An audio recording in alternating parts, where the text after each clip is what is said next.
Did you know that January has been named after Roman god Janus? Janus supposedly had two faces, one looking towards the future and the other looking towards the past. Janus was also known as the Lord of Doors. No wonder then, at the beginning of every year, we sit down to write down our new year goals and resolutions, which can open up new opportunities, new pathways, new learnings, and change our lives for better. However, various studies and my own experience has shown that most of these, in fact, more than 90% of these resolutions and goals end up in a failure. Hi, I'm Rashmi. I'm a certified personal growth coach and I'm success partner of people who want to move from just dreaming to actually achieving. Today, I will talk about 5 most important reasons for failure of most of our goals and especially the New Year resolutions.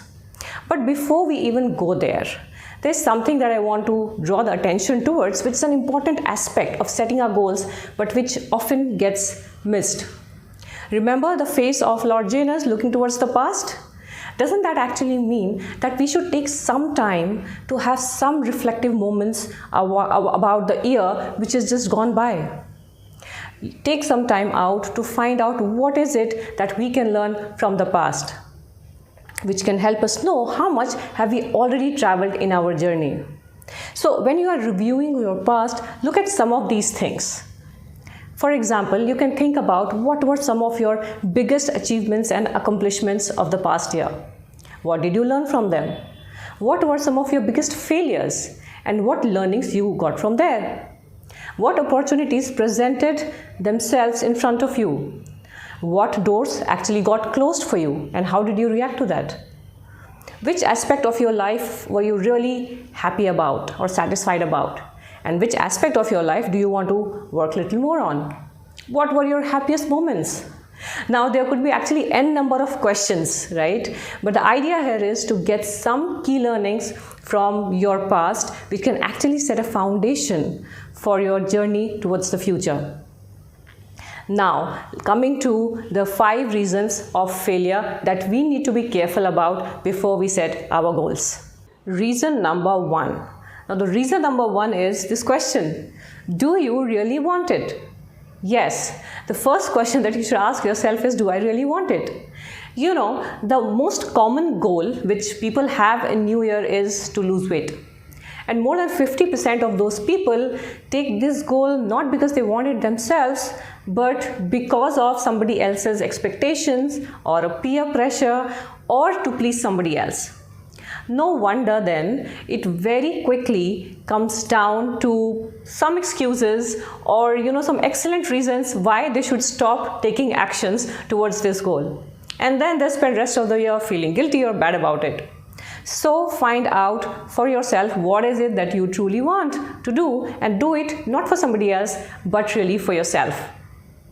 Now coming to the second reason. Well, you can say that I really want to lose weight or I really want to achieve this, still I'm not able to get it, and I can really understand it.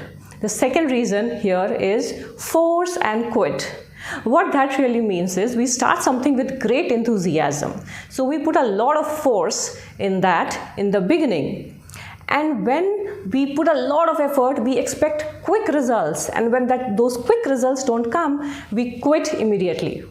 Right? So a lot of force in the beginning and then quitting immediately, thinking that's not for me. For example, if someone takes this goal of starting a running routine. So on the first day, the person will be super charged up. They will go for a run. They would probably, cover 4 or a 5 kilometer run. They'll be very happy about it. Then the person might just come back, and then the second day also they start full charged up and go for another 4-5 kilometer run. But the second day they realize that, oh my god, my body is really giving up, and I'm just dropping dead. And on the third day they'll not be left with any energy or motivation to continue with the goal of running, right? So what should you really do about it? Again, now here the idea is to start small. Take small steps, take steps which are comfortable to you in the beginning, and then you can build on it further. Start small, be consistent, and continue to build on it. When you get those small successes, your brain will be more adaptable and be more accepting of your achievements, and will believe a little more in you for you to be able to achieve that goal. Now, coming to the third reason. Now, you might say that even when we set small goals, still we are not able to achieve it. Still we feel that push from ourselves or the pull from inside which stops us. Well, so here there is something which is called homeostasis, which is at play. Now, what does this homeostasis mean? It's a big word, right? Well, homeostasis is our body and brain's natural tendency to remain in the state of balance, equilibrium, and comfort. So its basic purpose is to give ourselves comfort and remain in that zone. Because change is something which is unknown. Change is something which is uncertain, and our body and brains are not designed for that. So there is this natural tendency to resist any kind of change. And hence you would see that we always tend to move towards something pleasurable and move away from pain, right? So how can we use this ability for us? In order to achieve our goals, we can probably use this idea of associating some kind of pleasure with the actions or the goals that we have decided for ourselves. For example, if you have decided to go for running every day, once you come back, do something which you really like to do and give yourself that as a reward. Now, you might say that that is like an extrinsic motivation and that may not work for long. Well, that's fine. It may not work for long, but it will work till the time your body and brain gets accustomed to the new routine. So try that out. Now coming to the fourth reason. Now this fourth reason is something which is everywhere around us, but still we are very unconscious of it.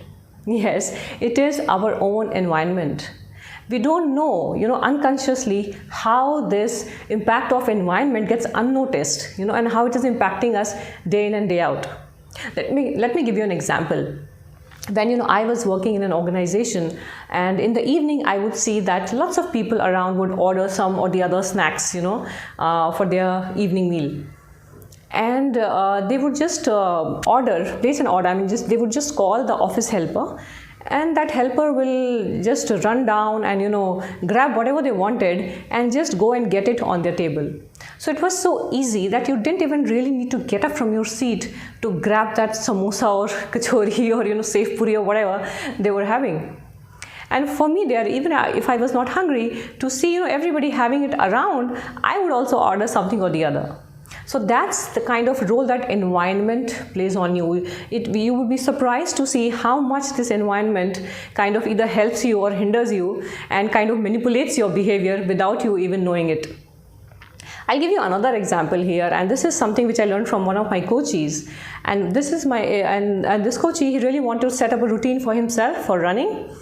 And he did just something very simple. So he would take out his running clothes and his running shoes out of the wardrobe, and he'll just keep it in front of his bed, so that when he gets up in the morning, those are the first things that he gets to see. And that by itself was, a good prompt for him in the morning to go ahead and, go for his running routine. Now coming to the fifth reason. This is called all or nothing. Well, we either want everything or we think we are a failure. Now, what we need to understand that even if we don't meet the whole or a complete goal that we have set out for ourselves, but if we have made some progress towards it, that by itself is a change that we have created, right? Also, when people are able to do something for, let's say, 1 week, and if they are not able to do that for the next day, or they miss it once or twice a week, they think that they are a failure and they stop doing it. Well, for one, you have to start accepting failure as the part of the process. It is going to happen. You can't stop it. But the idea is that you kind of fail, okay? You want to relax some time and then get back at it.